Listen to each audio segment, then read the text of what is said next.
How's it going, super friends? Welcome back to the channel. I'm Brad, the DC Universe Geek, for those of you who may not know, although most of you here are regulars on the channel, so welcome back. I figured today might be kind of a fun day to watch the brand new Superman Man of Tomorrow movie trailer that's dropped over on the DC YouTube channel.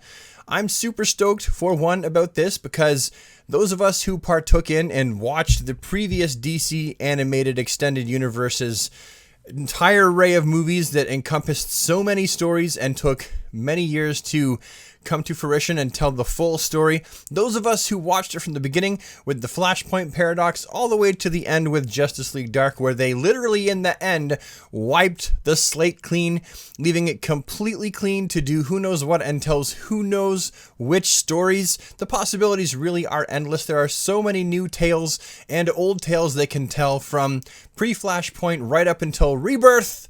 How could you not be excited that we are now at the beginning of a brand new shared animated movie universe for DC Comics? It's only fitting that Superman would be the first movie because Superman really literally was the first DC Comics superhero. He set the stage and he is the measure by which all other heroes are judged by. So I am really excited about the future of the DC animated. I just can't get through a full sentence without choking on my words or tripping up. It's like a guy that, while he's walking, manages to somehow have his shoelaces come untied and then they just get tied together because he's walking and then he trips over them. That's me. Let's just watch the trailer together, and then afterwards I'll share my thoughts and opinions. Okay, this is probably going to be a lot of fun. I'm really excited, very much so. I realized that none of that sentence really made sense, but it definitely conveyed the point. I don't want him to feel different. He is different. He lifted a tractor with one finger, Martha. Whoever put him in that ship had no idea or care for how dangerous a world they were sending him to. Breaking news. An unidentified object heading towards Earth was detected by Star Labs. Look! Up in the sky! Why are you here? Why are you here, Kryptonian? Lois, and you are? I'm Clark Kent. This planet is protected, alien. It's ass-whooping time!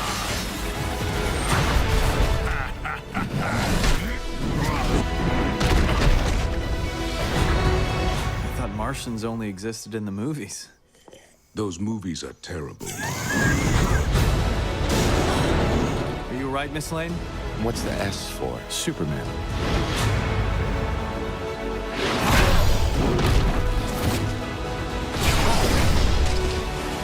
Those people are in grave danger. Let them go! My name is Kal-El of Krypton, and I come in peace. Wow, that looks really good. I'd seen some images of the new Superman movie on Instagram, but I really didn't want to spoil it for myself. I really wanted to watch the trailer, and I could tell you, just after watching that trailer, I'm even more stoked than I was. More than just, oh, there's possibilities that they could do a lot of different cool things and tell a lot of stories that they haven't told yet and adapt them into some kind of a shared universe. I'm even more excited as well because the animation style looks a cut above the previous from all the other DC animated films that shared that universe. You can really tell that they paid more attention to the actual look of each of their characters. Like, some of the previous animated films in the DC universe looked really good, and you could tell they paid more attention to the animation style and how smooth it looked and their line work and stuff like that. Meanwhile, with some of the other animated films in the previous DC shared universe, it really kind of looks like they sort of sold off the animation duties to another company and wanted them to do twice the amount of work in half the time, because the animation is definitely a lot more shoddy in some places. Well, judging by the animation in this trailer, the quality thereof, they've got the outlines of the characters. They're actually much thicker, which actually draws your eyes closer to the characters, which are the focal points in frame. I feel like they're paying a lot more attention to the overall style. It's more stylistic in nature than the previous DC animated films universe, and that right there has me even more excited than I thought I was going to be. And then seeing that they've got Lobo and the Parasite in the same movie, both of those as the supervillains, it seems that Superman's encounter with Lobo is what draws him really out of the shadows into a more public form of standing up for the human race and fighting for his adopted homeworld. You could tell that it's, if not his first, one of the first encounters that he has where he sort of steps out, because he has no super suit at the time. It's kind of this makeshift jacket. It looks like a flight piece of headwear and then some goggles or something like that. And the cape didn't even stay on. He just had it tied around his shoulders. He's sort of messing around with the idea of having a cape at that point. But that seems to be what draws him out. And I'm always excited to see Lobo in any DC media, because Lobo is a fantastic character. Some might say he's a relic of the past because of the time frame in which he came. But Lobo, I think, is a character that no matter what anyone thinks always ages well, because he's the main man. And then secondarily, we have Parasite as another superpowered being, a villain that Superman has to tussle with. Only this time you can tell that it comes definitely after his fight with Lobo, because he's been pulled out into the general eye. Now he has an actual uniform with a cape, and the S on his chest actually stands for Superman. I mean, not that there's anything wrong with it being a glyph, like a family glyph, or it stands for hope, or let's like a river and it goes around. But I think it's cool that it actually just stands for Superman, because that's originally what the S stood for. It wasn't a family glyph right in the first place when Superman was first created. It was just an S that stood for Superman, and no one thought it was cheesy because it was just a comic book. But we now have this tendency to try and cool things up and reel things up and explain away things when, honestly, I have no problem with the S just standing for Superman, because that alone right there and what he does and what he stands for himself is a good enough symbol. It doesn't need to stand for anything else. So I just thought that was kind of funny. Also, I thought it was very cool that they've decided to put Martian Manhunter in this movie. I really don't feel like it's going to be too forced, because Superman being the last Kryptonian, or at least as far as he knows, I mean, you have to remember, this is early in Superman's time as Superman, and so he doesn't know about Kara. She hasn't burst onto the scene yet, or the bottle city of Kandor, or Zod, or Ursa, or Streaky, or Crypto, well, you get my point, right? So it would make sense that he would be befriended by and befriend a green Martian, the last of his race, from the planet Mars. I think that's very, very cool, because you have these two people who are both not originally from this planet, who are trying to protect their new adopted homeworlds as heroes, and yet trying to fit in and find their place.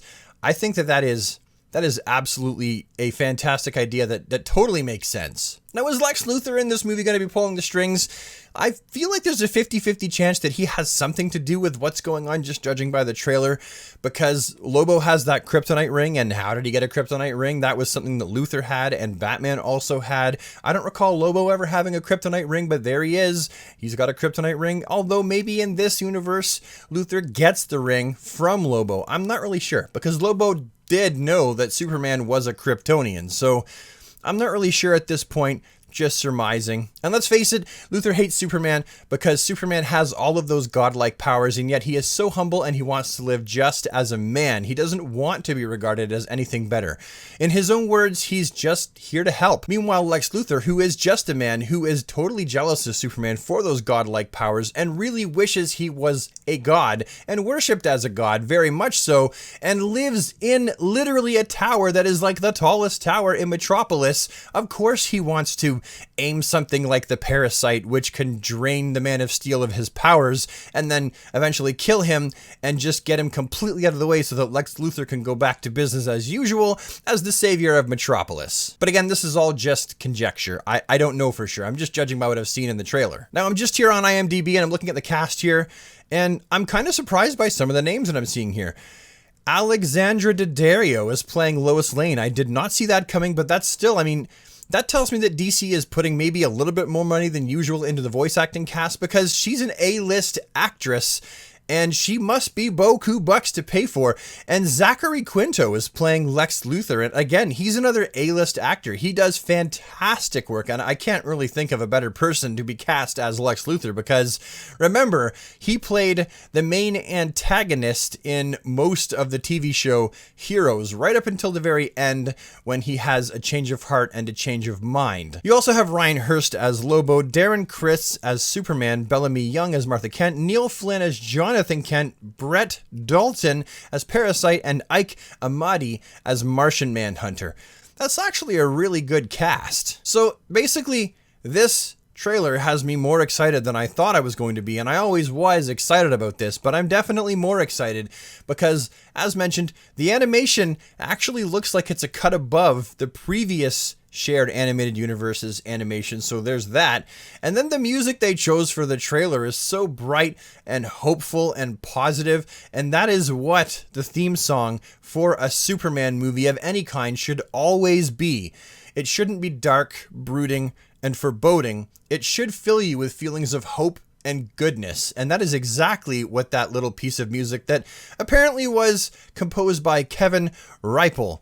I don't even know if I pronounced that correctly. Riepel. It seems like DC Comics with this animated movie, and likely going forward into a shared universe, has a renewed idea of what to do, and they're changing things up a little bit. And I'm so stoked at the idea that the sky's the limit. There are so many stories that they can now tell with this brand new, clean wiped slate. And I'm so glad, as I said in the beginning, that they're starting with Superman. I really do kind of hope and think they're going to go with Batman next, because he's the next most recognizable, arguably most popular DC character. He is a flagship, and I don't think they're going to go with Wonder Woman next just based on the fact that she has Wonder Woman 84 coming out, and she just had an animated movie not that long ago. So I kind of feel like the next one will be Batman, and from there, I'm guessing it will be either Wonder Woman, Flash, or Green Lantern. Anyway, super friends, I think that I will leave it here because those are my initial thoughts, reactions, and impressions of the Superman Man of Tomorrow movie trailer. I'm totally stoked going forward, but I'm interested to hear what you have to say. Leave it down in the comments section below, and have a super fantastic, awesome DC day. And I'll see you next time. Bye for now.